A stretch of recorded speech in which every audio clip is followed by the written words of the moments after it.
જ્યારે જ્યારે લોકોને પ્રશ્ન હોય ત્યારે લોકો તેમના જનપ્રતિનિધિઓ એટલે કે તેમના ધારાસભ્ય હોય, સાંસદ હોય કે કોર્પોરેટર્સ હોય તેમને ફરિયાદ કરે, પરંતુ જ્યારે આપણે તેમને ફરિયાદ કરીએ ત્યારે તેમનાથી કામ તો થવું જોઈએ ને. પરંતુ હવે તો એવી સ્થિતિ જોવા મળી રહી છે કે આજે તમામ નેતાઓ છે અધિકારીઓની હેઠે દબાઈ ગયા છે. આવું અમે શા માટે કહી રહ્યા છીએ તો તેની પાછળનું કારણ છે કે સુરતની વરાછા બેઠક પરથી જે ધારાસભ્ય છે કુમાર કાનાણી, તેમનો એક પત્ર બહાર આવ્યો છે અને એ પત્રમાં તેઓ મ્યુનિસિપલ કમિશનરને આ વિશે ફરિયાદ કરી રહ્યા છે કે અધિકારીઓ સાંભળતા નથી. અને કેમ નથી સાંભળતા તો એવું કહી રહ્યા છે કે અમે વસ્તી ગણતરીના કામમાં વ્યસ્ત છીએ. હવે આખી ઘટના શું છે તેના વિશે વિગતે ચર્ચા કરીએ. નમસ્કાર, તમે જોઈ રહ્યા છો ચક્રવાત ન્યૂઝ. હું આપની સાથે હેમલ.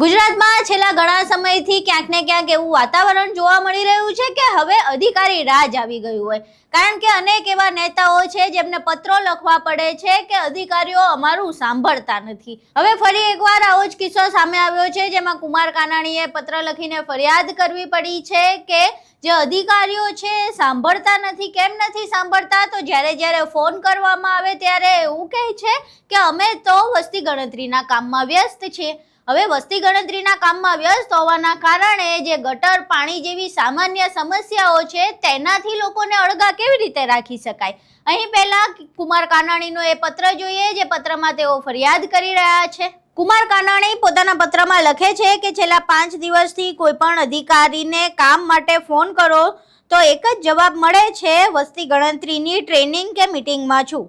વસ્તી ગણતરીનો કાર્યક્રમ છે તે કરવો જ પડે, પરંતુ તેનો મતલબ એવો નથી કે વિકાસના કામો કે રોજિંદા થતા કામો ખોરંભે ચડી જાય. ચોમાસું આવી રહ્યું છે, પ્રી મોન્સૂનનું કામ કેવી રીતે કરશો?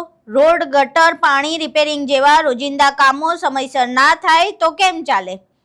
અનેક સોસાયટીમાં પાણી, ગટર, રસ્તાના કામો ચાલે છે. ચોમાસા પહેલા સમયસર પૂરા ના થાય તો લોકોને સોસાયટીમાં પોતાના ઘરે પણ ના જવાય તેવી પરિસ્થિતિનું નિર્માણ થવાનું છે. વસ્તી ગણતરીને નામે લોકહિતના કામો ખોરંભે પડે તે બિલકુલ યોગ્ય નથી. વસ્તી ગણતરીનો કાર્યક્રમ સારી રીતે પાર પડે અને લોકહિતના કામોમાં તેની કોઈ અસર ન થાય તેવું આયોજન કરવું જોઈએ તેવી મારી માંગણી અને લાગણી છે, જે ધ્યાને લેવા વિનંતી. અહીં તમે કુમાર કાનાણીનો એ પત્ર જોયો. હવે પત્ર બાદ કુમાર કાનાણી આખી ઘટના વિશે શું કહી રહ્યા છે તે સાંભળીએ. વસ્તી ગણતરીનો કાર્યક્રમ આવ્યો છે, કરવો પડે, જરૂરી છે, એને કોઈ ના નથી, પરંતુ એ બાના હેઠળ રોજિંદા કામો, વિકાસના કામો ખોરંભે પડે. જાણે મ્યુનિસિપલ કમિશનરની ટીમ આખી વસ્તી ગણતરીમાં લાગી હોય અને બધું જ કામ ઠપ થયું હોય એવું એક વાતાવરણ ઊભું થયું છે. વસ્તી ગણતરી થાય બરાબર છે, પરંતુ એનો મતલબ એવો નથી કે મ્યુનિસિપલ તંત્ર આખું ખોરંભે પડી જાય, ઠપ થઈ જાય. આયોજન કરવું પડે, વસ્તી ગણતરીનો કાર્યક્રમ પણ થાય અને રોજિંદા કામો, વિકાસના કામોને ખોરંભે ન પડે, એમાં અડચણરૂપ ન થાય. ચોમાસું માથે છે, પ્રી મોન્સૂન કામગીરી શું થવાની છે? અનેક સોસાયટીની અંદર વિકાસના કામો, ડ્રેનેજના, પાણીના, રોડના કામો ચાલુ છે. ચોમાસું માથે છે, જો સમયસર પૂર્ણ ન થાય તો સોસાયટીમાં લોકો જઈ ન શકે એવી પરિસ્થિતિનું નિર્માણ થવાનું. અહીં તમે કુમાર કાનાણીને સાંભળ્યા, એમનો જે પત્ર હતો તે પણ વાંચ્યો.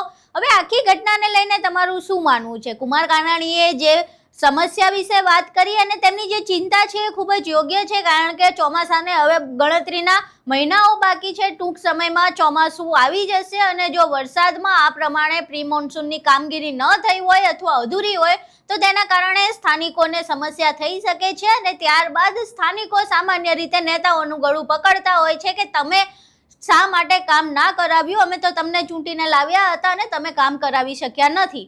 એટલે સીધી રીતે ક્યાંક ને ક્યાંક કુમાર કાનાણીને પણ આ વાતની ખબર છે અને એટલે જ તેઓ પત્ર લખીને આ વિશે ફરિયાદ કરી રહ્યા છે. તેમનું સ્પષ્ટપણે એવું માનવું છે કે જે વસ્તી ગણતરીનું કામ છે એ કામ ચાલવું જોઈએ, પરંતુ પ્રી મોન્સૂનની જે કામગીરી છે તે પણ એ જ પ્રકારે ચાલવી જોઈએ અને લોકોને સમસ્યા ન થવી જોઈએ. કુમાર કાનાણીની જે વાત છે તે તમે સાંભળી, જે પ્રમાણે તેમણે પત્રમાં ફરિયાદ કરી છે એ પણ તમે જોયું. તમારું શું માનવું છે? કુમાર કાનાણીની ફરિયાદ ધ્યાને લેવામાં આવશે કે પછી જે પ્રમાણેનું અધિકારીઓ પોતાની મનમાની કરી રહ્યા હોય છે તે જ પ્રમાણે તેમની મનમાની કરશે? તમારું શું માનવું છે? તમારા મંતવ્યો અમને કોમેન્ટ બોક્સમાં જરૂર જણાવજો. વિડીયો પસંદ આવ્યો હોય તો વિડીયોને લાઇક કરજો, શેર કરજો અને અમારી ચેનલને સબસ્ક્રાઇબ કરવાનું ભૂલશો નહીં. નમસ્કાર.